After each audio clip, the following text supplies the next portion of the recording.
woman of God, Desire Luzinda, yalinnya ennyonyi all the way from Jali, najja wano okubeera mu video yayo ya.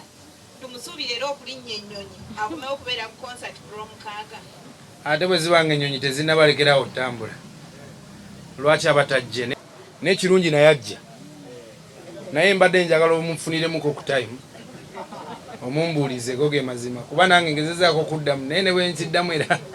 So naye Mukama nga bw'amuleese. Mbadde nsaba naawe omumbuulizeeko ekibuuzo ekyo taata. Eno nga bw'eri show, anything can happen. Otegeera gwe ky'oba okola beerayo. Ate gwe yoga omu ku bagenda osookayo kati wegamba okuba kutegeera ekigenda mu maaso ng'ojja kuba gwe tegeera kale najjonyanyonyola abalala. Thank you so much my brother. Nga bwe yalinnya ennyonyi najja n'abeera mu video agenda ku ennyonyi nga tezinnaba kusigala kutambula. Lwaki abatajja? You understand? Woman of God mwamulabye ya endorsing the show. She's going to be in Uganda and she's going to be performing live ku lunaku olwo. Chamanyi nyina singata se woman of God wali badde okwekalakaasa mu ggwanga. Love you and I loves you. I can't wait to see you on stage and I can't wait to share a stage in my country with you. I honor you and I respect you so much. Njagala okwebaza ne kawala kaffe kachali kaffe kati akakuwa endongo wane ya Yesu kale. Vingira mawanga katambuze kakolo. Lero twala in a special way okwebaza abasajja bana babiri. These two people. These are the people who came before us. And me as Levixone, I'm inspired by everyone who came before me. Banasajja bayimba gospel music nga tekuli social media. Tikala at least nsobola okuwandiikira Joel ya ku WhatsApp. Bayimba gospel music nga tebalina na WhatsApp. Nene babulira enjiri ne batwagaza okuyimbira Yesu Kristo. In a special way njagala mbakubira engalo ez'amaanyi. Ekyabampisiza wano, not because they are the one of the performers who are going to perform tomorrow, because there are many. Twina Betty Namaganda, twina Faza Msal, twina Limitex, twina David D. Bweinde yalandinze yavude mu US. Great artists from different countries, from Congo, Fitsombu ine yayingidewo, akoye mujasela bade mu rehearsals and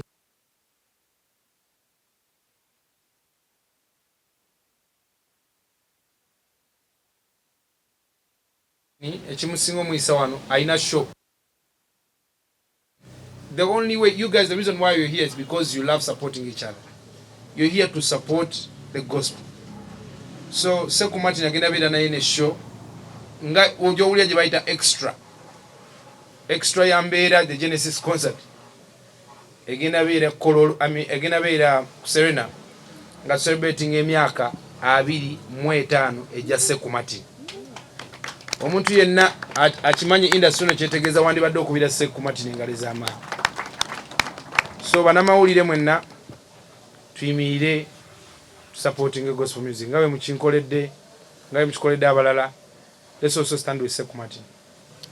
Muganda wange Joseph Segawa bebamu ku bantu abankwatako ku mutima nga bayimba.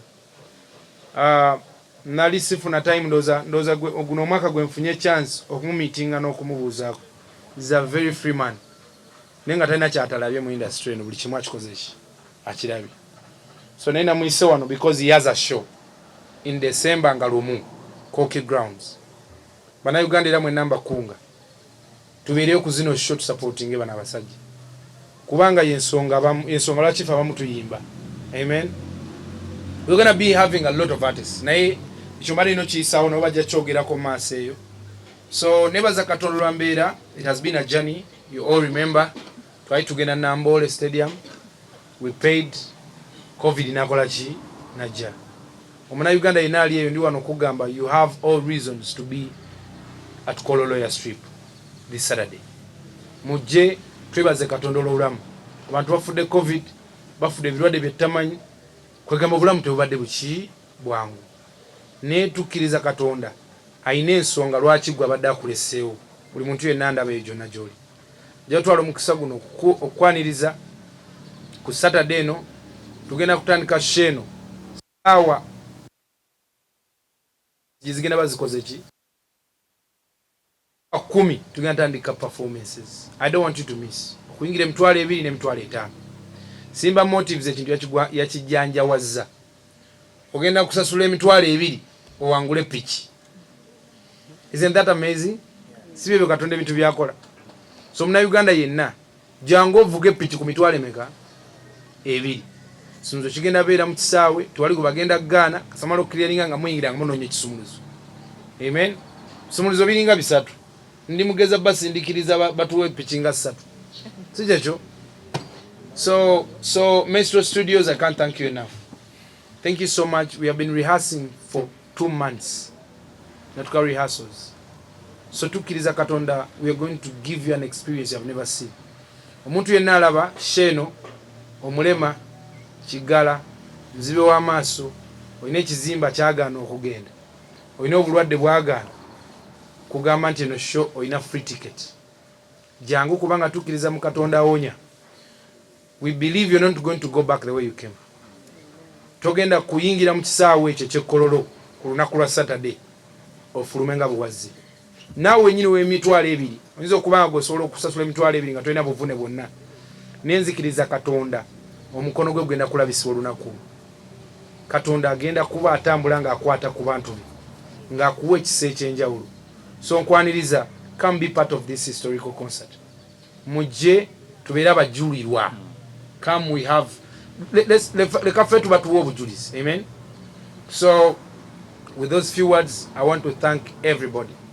I want to thank the police, but clearly everything is set. Show kati ebula just kutandika. Phenon Records, they are giving us the best stage ever. I've had meetings with them. I don't think Uganda as they have had a stage we are going to have, and the production. Amen. So guys, you can't miss out on this. The legends are going to be performing live. Kuva kunali ntambula mu kubo nesinkana kayimba nkagalanyi mpaka ku Seku Martin kona endongo ya Yesu simbula segera njagala lero in a special kutwala mukisa guno okwebaza abasumba abanyimiriddewo. Si buli musumba nti anyimiriddewo. I want to be frank, I don't want to lie. Naye njagala okwebaza in a very special way. I want to thank Pastor Bujingo. Njagala in another special way twebaze Apostle Grace Rubega of Fanero Ministries. These pastors have stood with me. Mukama Katonda aba imitima gyabwe kyegyanira. Sina kye nswabasa sula, but we will not stop serving God. We will serve God back. Because me as Levixone, my mission is to hook souls for Jesus. Jagena n'aba supportinga tulina obulira enjiri paka last. Amen. So I want to thank my team, Levixone music team, Caro, Rhoda, Leo, Bona Badeko. Then in another special, I want to thank Team Levixone Music. Mwebale nnyo Team Levixone Music. Thank you guys. Temwebaka musiba mutambula mbagala nnyo banamwe nsaba Katonda abakuume nnyo abawo obulamu mutulabe nga tukyusa ensi eno ku lwa gospel. I love you guys. So yeah, bana ne chali wange Jamix first come. Soko je katono. Okay, it's okay. Si bakunze abantu abayinako obuvune bayinako obulemu bajje. He's a very, very brilliant man. I love him. And he's a very intelligent man. So that is Jamix. Kwagala nnyo kama kuomukisa. Thank you so much. So guys, bye byange. Nyebaza Katonda olwa embeera ennungi Katonda mulabi byatukoledde leero. Enkuba badde ngayagala otutonya ne mulabi nti Katonda ali naffe. Enkuba ewalalagira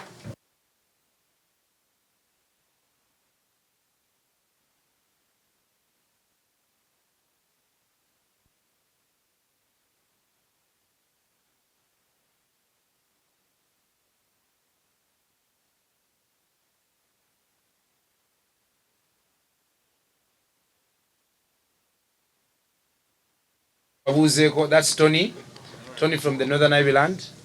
Tony has supported us. He is the first presenter to host me on BBC. So that was my first BBC interview. And we have not been selfish. We have connected him to many people. I don't want to say. You get? And from that interview we did with him, with my brother Trinity, I was invited also in London to do one extra BBC. You know? Osanga singa teyampa interview ne wamanya nti ndi BBC material. Yo man. Mumanyi mwe Yesu. From Kosovo. Hallelujah. So then I was also given a chance to feature on BBC One Extra. So that's my brother. I love you so much. He's here to support. He bought his table already. He's going to air. Yazowane kusaka nga yemusaka. So to show ya fegena weera ku BBC. Kubanga show ya byafaayo. Ashegeera. So baganda banga banamawulire mumanyi mwafuuka part of this ministry. Mwebale butansulirira, mwebale kuyimirira nange. Bwe natandika okumenya amanya, mweba namawulire mulaba mwankwata abamu kutabira mu video ya Chikibombe. No nyandala kati. But I love you guys. Mbagala nnyo, mwebale bambi kumbererawo kama bamumpera omukisa. Amen. Thank you so much. Bonna bali eyo ngoyagala okufuna akayimba ke akubye kawulira bambi fa babakubira tukyamulemu tekemu obuyimba bakube enjoy your blessings. Enjoy zinira ku enjoy your blessing Chikibombe nonyomo iwobo ononya kobo teka nyiga star 17 star ana mutano hash ne okay ate tokomo okonga bwe nagambye tulinayo Twitter trivia munatusonyiwa tetuteeka ku Facebook tuteeka ku Twitter nyizeeyo code tekamu oluyimba owagule emitwalo 2 ne ticket jo twalanze bawina baffe 10 abazeemu just answer nti luyimba kyo luli ku namba 5 ne bawangula tickets ezijja mu concert tweyanziza nnyo. Waliwo sponsors nga tebali nga bajja like ku last minute. For example nga Sams bagula ticket 10 bagenda kuliisa ba VIP buli wa VIP asasude ekyetaano oyina special meal. You can imagine. Man, we thank God for this. Then also njagala okwebaza abayimbi bachali bange bengamba bayimbi ngamba Bebe Cool recently he did something amazing. I want to take this opportunity to thank him. We yatuyise naendo singa sheno. Then nekira kye yakoze yasasulidde abaana basatu abalina obulwadde bw'omutima agenda batwala India mu baana 10 bagenda otwala. So yansabye from our campaign we also get 3 people. I want to thank Spice Diana agulidde abantu ticket 10. Wow. You know, I want to thank Eddie Kenzo. You know, I want to thank abayimbi bangi nnyo abadde bagula tiketi nga bazigulira abantu ekitegeera epas bani. I want to thank you guys so much. And all these people are going to be there. Njagala also in another special way. And a surprise. And a surprise. Eriwa yonna. Ate surprise nji kugambe. Okola mutya okwawula abo aba pretending okuba nti balina obulemu naddala ku mulyango. Webale nnyo ekibuuzo ekyo. Tetulina kyuma kidetectinga mulwadde oba mulema.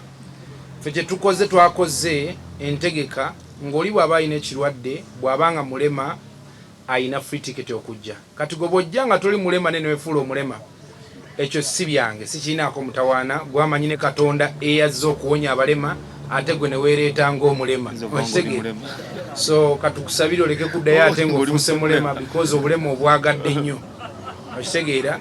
Yeah, so sijja kulimba ku ekyo tetulina mutawaana.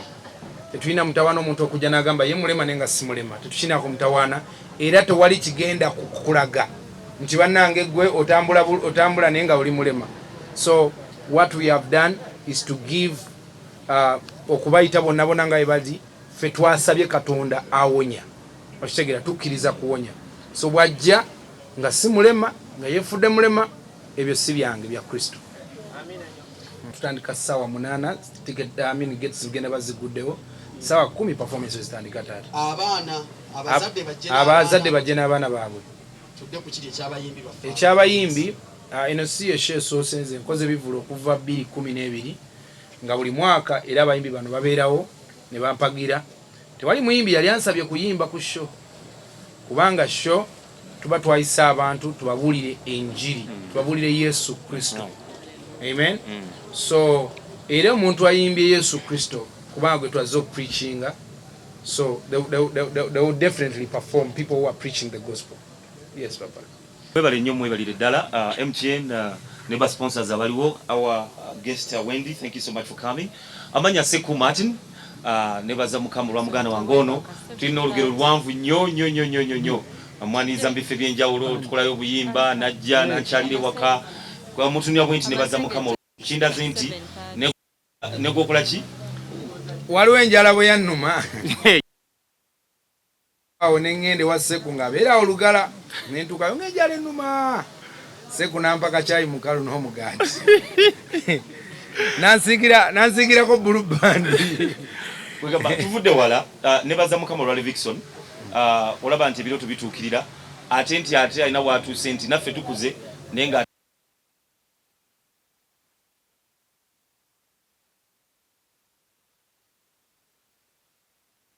nakwera ku Serena abategeera kya live performance abategeera okuba omuziki gera kubira ddala omuziki gwennyini ate yangambye ajja kubanga ajja n'ekyo tubaza mukama okubeera ne concerts ebbiri ez'amaanyi mu kibuga Kampala ate nga tuwesekame baniriza emitwalo gigenda kuba 5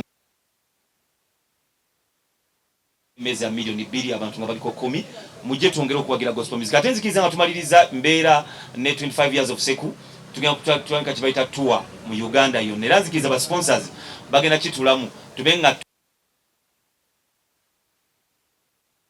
wonna tubenga tutambuza enjiri ya Kristo gospel music mbajukiza emiryango gigulawo ku ssaawa 10 zenyini 10 nga tutandika ngenda kuba nina abayimbi tono nga nkube ebbanga eriwera ku celebrating mukama bampere nnyo omusa mwebale nnyo mbasuubira mwena okubeera ku Genesis concert Saturday eno nga 26 tugenda tuwagire muganda waffe tubenga ate tuwetaba okuba tubulira enjiri ya Kristo. Thank you so much. Thank you so much the legendary Seku. Tuyina n'omuyimbi omulala waneno izosa legendary naye alina concert ngalomu